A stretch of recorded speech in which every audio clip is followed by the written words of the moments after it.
Hey, Dr. Greer. First off, I just want to thank you for coming and being on the show. My pleasure. So, I want to get into disclosure. Let's have a fantasy. In our fantasy, the President of the United States gets on TV and announces that we're going to begin a systematic disclosure. What would you like to see if that happened? Well, I just wrote that speech. I don't know if you saw it, for President Trump and President Putin. And I can give it to you guys. Yeah, It's about a 5 or 6 minute. I was asked by a national security agency contact and then a contact to President Putin to do this separately. And so I just did that, and I read it at a workshop I did in Arizona in May of 2018. However, let me just say that I started the global disclosure movement. It's become sort of a cottage industry with different kinds of activities. When I talk about disclosure, I'm talking about a disclosure of the truth, not the disclosure that, as I've described it, the disclosure that serves secrecy. Unfortunately, the dominant direction right now is for a disclosure that would subserve the agenda of an alien threat and subsequently the need for weapons in space and conflict. That's not the disclosure I'm talking about. So when I talk about disclosure, I'm talking about a disclosure of the fact that we're not alone in the universe, that there's no evidence that they are hostile, but that they are very concerned with our hostility, key point, and therefore have done things making it quite clear that they're unhappy, that these civilizations, off-world civilizations, are very unhappy with the direction we've been going since World War II. And that thirdly, that the disclosure would involve the need to have an interplanetary diplomatic effort that is much more important than any technological release. Because it doesn't matter if we have free energy if we go to interplanetary war. In other words, the world will be destroyed anyway. So I think that it's really important, I sort of think of this as an emergency doctor in a very triage sort of way, rank ordered. You're going to take care of a gunshot wound to the chest before you do a hangnail. And so the gunshot wound to the chest equivalent that's happening is that you have covert programs that are targeting extraterrestrial vehicles as they approach space and as they emerge from other dimensions, to get their technology, study them, and come out with better and better and better technologies that the military has. That whole game needs to be stopped. And we need to have wise elders on this planet who are real diplomats and who are enlightened, be the face of humanity openly through the support of not just the United Nations and other governments, but other NGOs, non-governmental organizations. That is what I founded the Center for the Study of Extraterrestrial Intelligence for, CSETI, and the Close Encounters of the Fifth Kind initiative. So that part of the disclosure is the most important one. The second part of it, which would happen at the same time, is the acknowledgement of these unacknowledged technologies and sciences, and a phased release, let me call it, a progressive release of these sciences and technologies used for peaceful purposes, non-violent purposes, such as zero-point energy, and then eventually anti-gravity, and electromagnetic systems that are not only for communication, that are faster than the speed of light, let's say, but also can be used for healing. There's a lot of technologies. I was in a underground facility near the Mexican-American border outside El Paso, and there were people working in that lab, classified, that had technologies, this was in the 90s, that could regenerate. If you had a severed spinal cord, and it could mend it, that were really advanced trans-dimensional electromagnetic systems, or an arm that had been missing from the energy field that is still there. The phantom could be then created.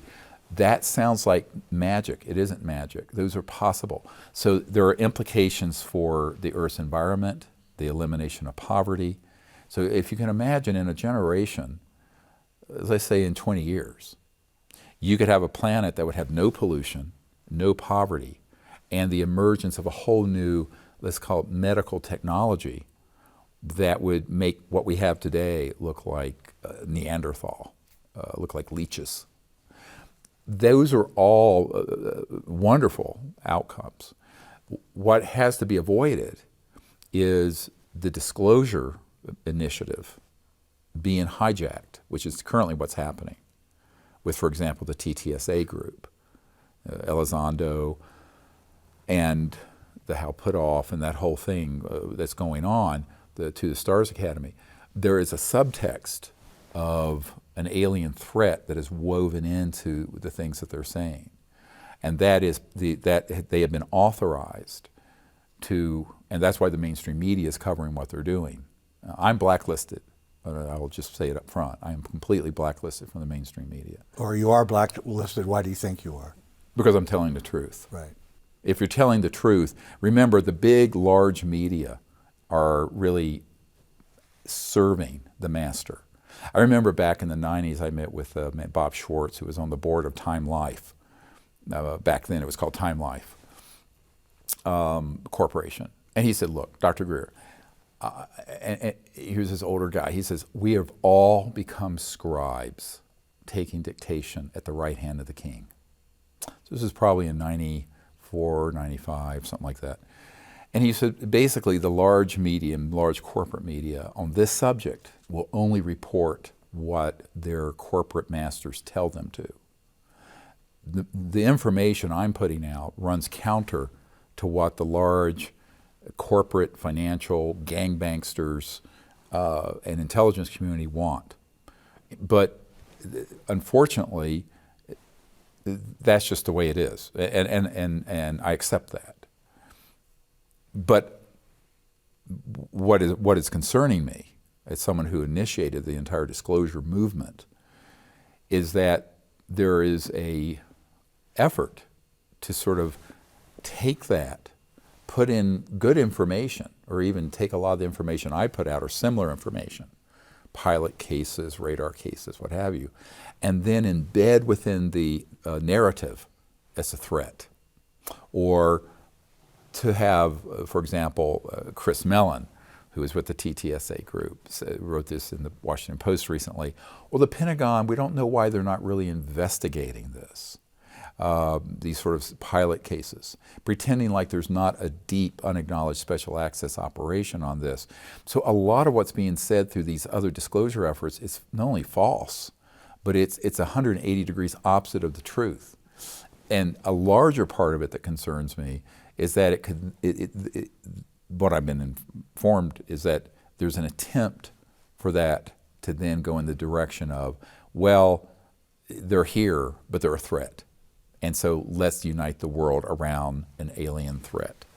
So there's a need to create a world unifying moment. But is it done around something negative, a threat, like 9/11? Or is it done around universal peace and the fact we can enter into a space age and be an interplanetary civilization and go into space peacefully? These are very different disclosures. One disclosure is absolutely terrible for the future of humanity. The other one would be a time of unimaginable enlightenment. The best thing that ever happened. The best thing that ever happened in the history of humanity. So from where I sit, having been involved with this for a quarter of a century at the level of presidents and this and that, and CIA and Pentagon, my biggest concern is that there's a hijacking of disclosure around a narrative of a threat or an us versus them sort of scenario. And that is the sort of thing that could lead to the worst possible outcome. I wrote a paper called When Disclosure Serves Secrecy. This disclosure that would serve the secret agenda is not something we need. I'd rather have the secrecy continue, frankly. But a disclosure that would be truthful and that would be forward-looking and that would have a interplanetary peace initiative and communication and contact initiative, and that would have the release of these technologies for peaceful energy generation and transportation and what have you, that would transform the planet very quickly. Very quickly. One of the beautiful things about Gaia is that she is a conscious, I had an experience when I was out in space with Gaia. It was a beautiful spiritual experience where the Earth is actually a conscious, living being, not a human. I don't want to be anthropocentric, but she's conscious and she's living, and she is a being. And she's beautiful, love, I mean, beautiful. But she's very sad and she's being strained by what we're doing. As soon as we stop abusing Mother Earth, she has these mechanisms where she can heal these systems. Moreover, the technologies that exist, for example, Ken Shoulders with the charged cluster arrays years ago in the 90s, was setting up systems that were little charged electromagnetic clusters that could take radioactive material and neutralize it. I know people who have developed in classified programs technologies much more developed than that. So you could take any waste material, chemical, radiological, what have you, and render it into inert substances. They could clean up Fukushima right now. Absolutely. We could clean up Fukushima, we could clean up 3 Mile Island, we could clean up Chernobyl. But those technologies, if they were deployed on a large scale, involve sciences and technologies that cross into these trans-dimensional physics that would lead to, quote unquote, over unity or free energy systems. And that's why they're not being deployed. Same thing for medical applications.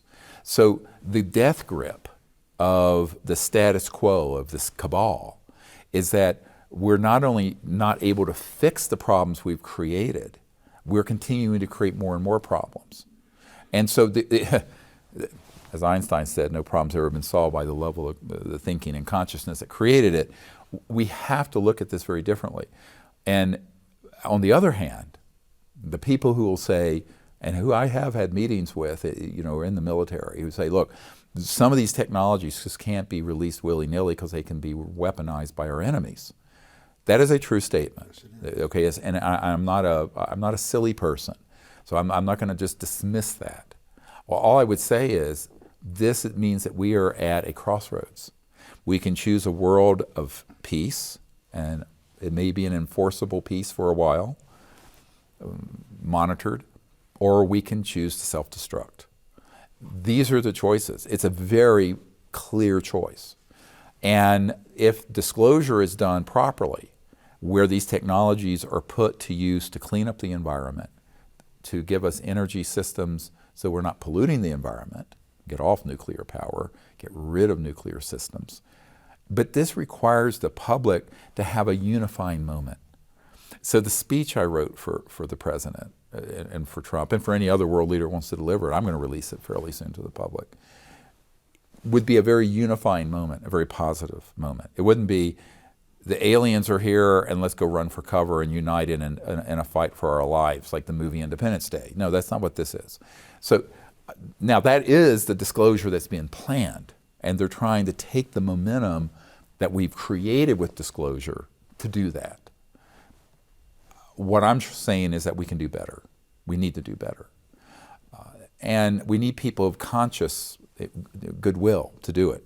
Now, luckily, I think that it's possible with a relatively small number of people. I'm skeptical that any particular government in the world is going to do this in a way that's useful. It's not in their interest. Well, I don't even know if it's in their ability. When I meet with people in government, they go, oh, this is too big of a deal. It's too big. It's too massive. And I remember when Paul Hellyer approached a senior senator in Canada, who he had worked under him for years and was in their military committee.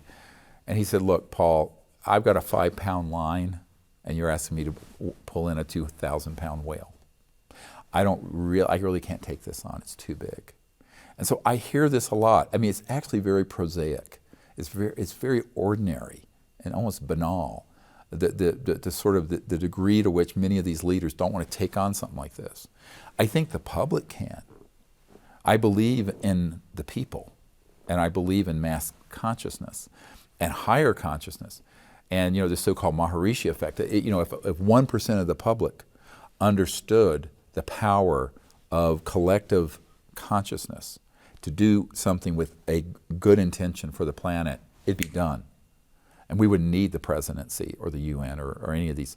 And the power of people coming together to do it. So I have great faith in that. I'm skeptical that there's going to be a positive and useful disclosure from any government anywhere in the world. Now, it could happen. I mean, a broken clock is correct twice a day. But my experience over a quarter of a century of dealing with people in government, A, they don't want to deal with the issue. B, when they move into this space, they get intercepted by this, I call it the black hole of disinformation, of fear, and of alienism, of racism, of us versus them. And I haven't found any exceptions to that. Unfortunately, many of the people in the UFO space that came into the subject through me have been pulled into that black hole. And I have a lot of sort of, not guilt, but regret about that. So there's this sort of black hole of disinformation sitting out there that's been created over 60 years. It sucks everyone in as a belief system of good and bad aliens and us versus them, and this whole cowboys and Indians sort of in space narrative. It's very easy to fall into that, and it's very seductive, but it's very, very dangerous.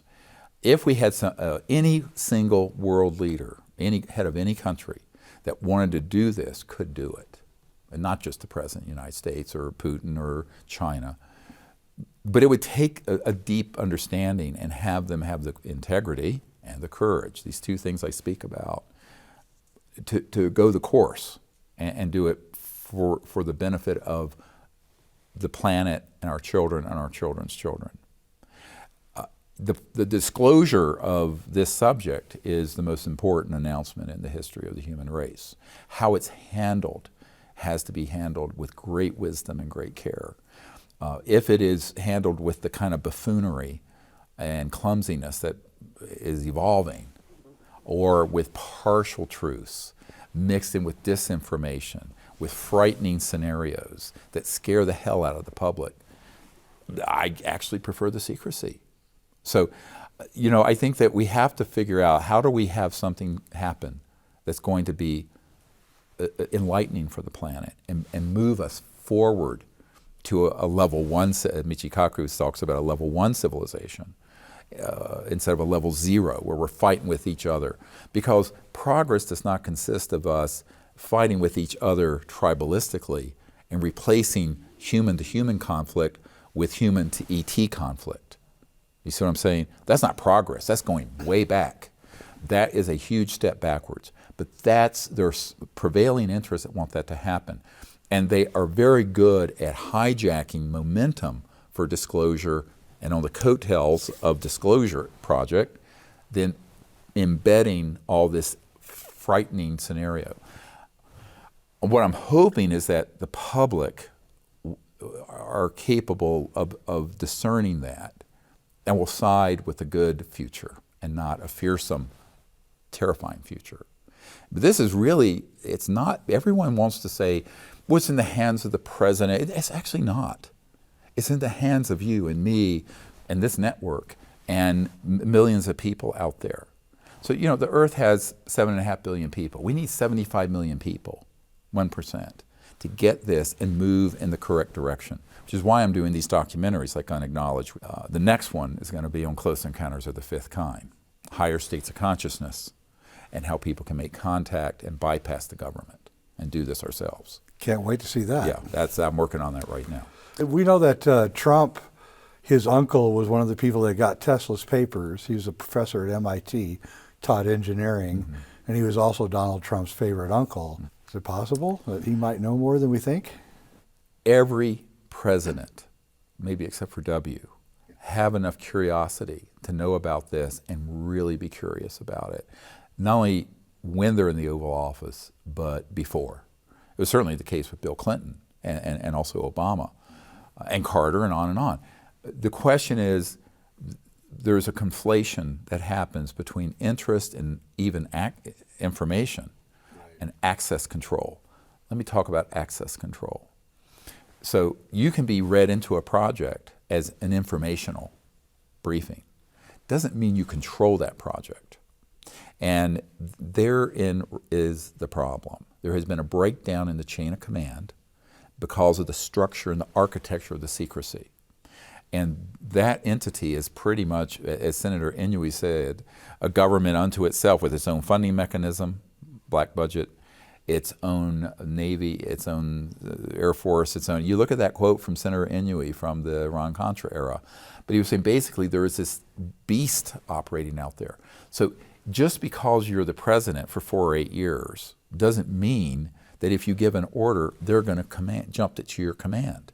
Because if they were obedient to the rule of law, they wouldn't have structured it that way to begin with. This is sort of like intuitive. And so I think there is a lot of false assumptions that the public makes about power.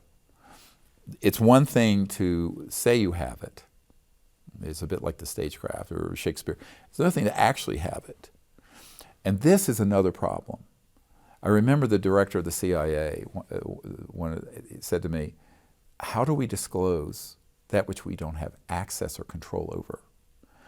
And I can assure you no president or a prime minister or whatever wants to announce something that has a huge infrastructure going on that he doesn't control, because it would be basically the emperor has no clothes, right? And I think this gets into a question of how do they do that? It can still be done, and what I'm trying to do is to get enough folks. I haven't talked about this much. There's what I do publicly, and there's what I've been trying to do privately, and that's trying to get people within the committee, the Majority Intelligence Committee, to agree with this direction for disclosure and cooperate with it. And that's most of my work. So 70%, 80% of the work I do is doing that. It's hard. Wait a minute, you're saying that you are in contact with Magic?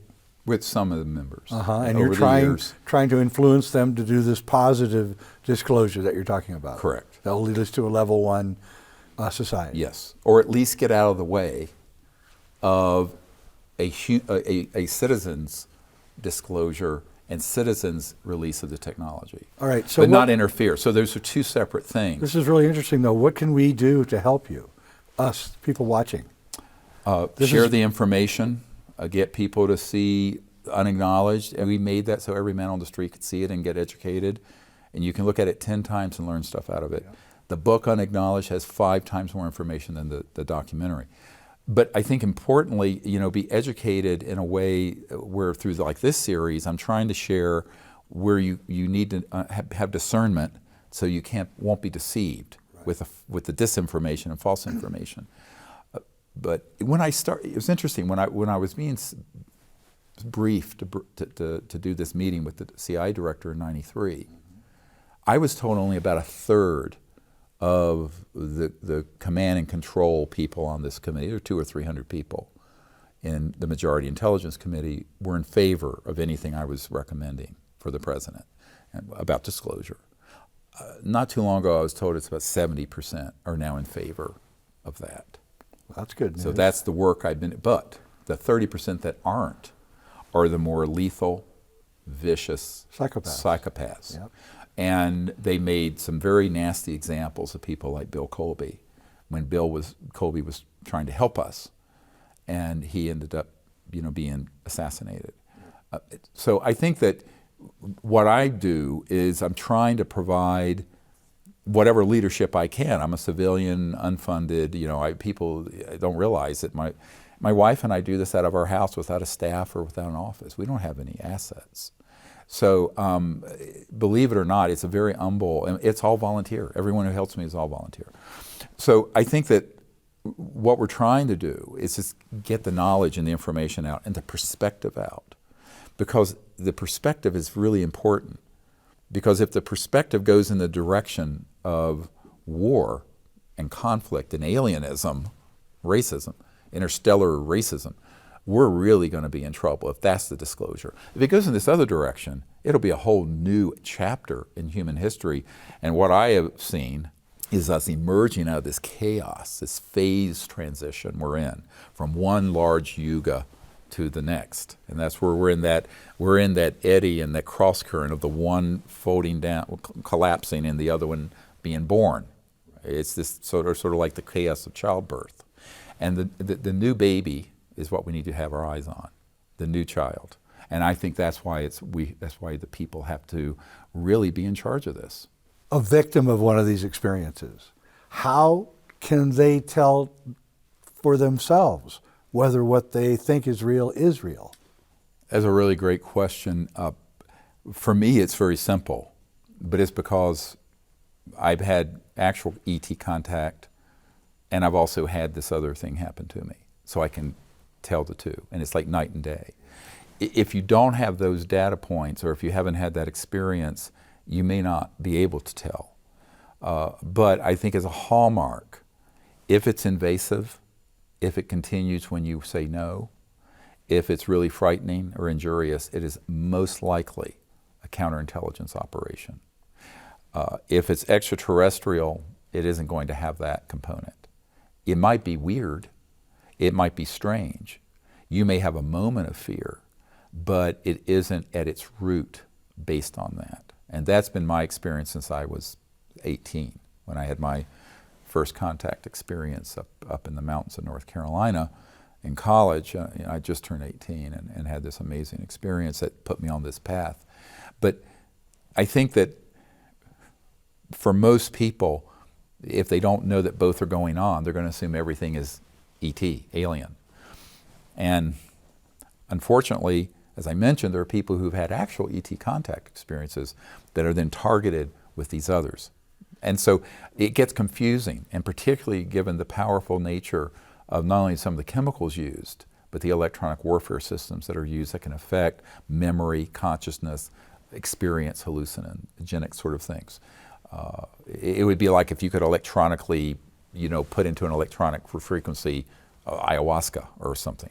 So I think we have to understand that we have to have compassion about that, but we need to openly discuss it.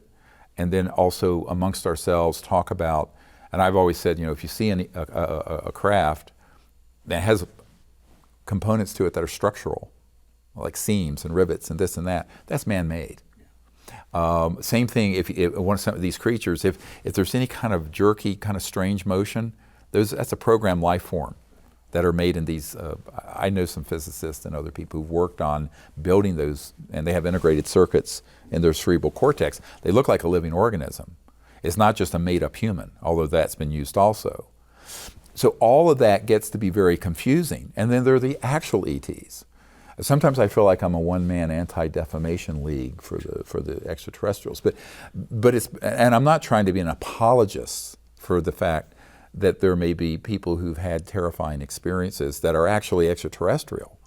Now, I know someone once who had an actual ET event happen where a craft came, but it was unexpected, and they were really terrified because it was something otherworldly and unknown. But no harm was intended to them. But they were afraid. So the fear is real, and we can own our own fear. I liken that a little bit to like when in the emergency department, if I had to do a lumbar puncture on a child, I come in there and I have a needle this big, and you have to put them in the field. And now, to the child, I'm this monster sticking this needle in their back for no good purpose, and they don't understand. I'm there trying to get some cerebral spinal fluid to see if they have meningitis, because they probably do if I'm going to do that, or may have it, and they could kill them. I'm trying to save the child's life. So I think we have to also make this is a deeper level of analysis, where we have to make a distinction between our reaction to something and what the motive is. We actually project onto an experience the motive of what happened to us based on our emotionality and what happened. And that's very human, it's understandable. But I think we have to be careful that we don't make that a foundation for interplanetary war. So I think all of this has to be looked at. And that gets into the question, why would these civilizations be here at all? And the so-called alien agenda. Well, there are all kinds of fantasies about that and ideas. They certainly aren't here because they need anything from us. There's nothing on this planet that's so rare and unique in the universe that it can only be obtained here. And there are billions and billions of Earth-like planets out there that do not yet have really advanced civilizations on them. That they could get to very instantly. There are two big concerns. One is that we have to, they're monitoring to be sure we don't get too out of control and become a threat to other planetary systems, which we have that ability. Secondly, that we don't destroy life on this planet because Earth, Gaia, is here, and the intention is that it should be the womb for the evolution of higher intelligent life for thousands, hundreds of thousands, millions of years. And we're at a point where we could destroy, and we're in a great extinction right now just because of the environment being damaged so heavily by how foolishly we're living on the earth and abusing Mother Earth. And these are all artificial. Man has done this, mankind can fix it. And we have the technologies to fix it. This is what I'm advocating, for people to come together and open source these free energy technologies and get them out. That's our next show. Okay. In the movie Close Encounters, the Third Kind, the aliens or the ETs, used a terrifying operation to kidnap the little boy in the movie, and it always bothered me that it was a terrifying thing.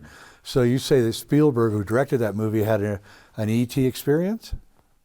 I know members of his family. I won't go into it. But Close Encounters of the Third Kind was a docudrama. Right. And when it was shown at the Reagan White House, Reagan afterwards stood up and said, there are only a few people in this room who know how true to life this movie is, Close Encounters of the Third Kind. And a beautiful movie, and pretty accurate in many ways. But it was scientifically, it was case-based, but then made into science fiction. Right.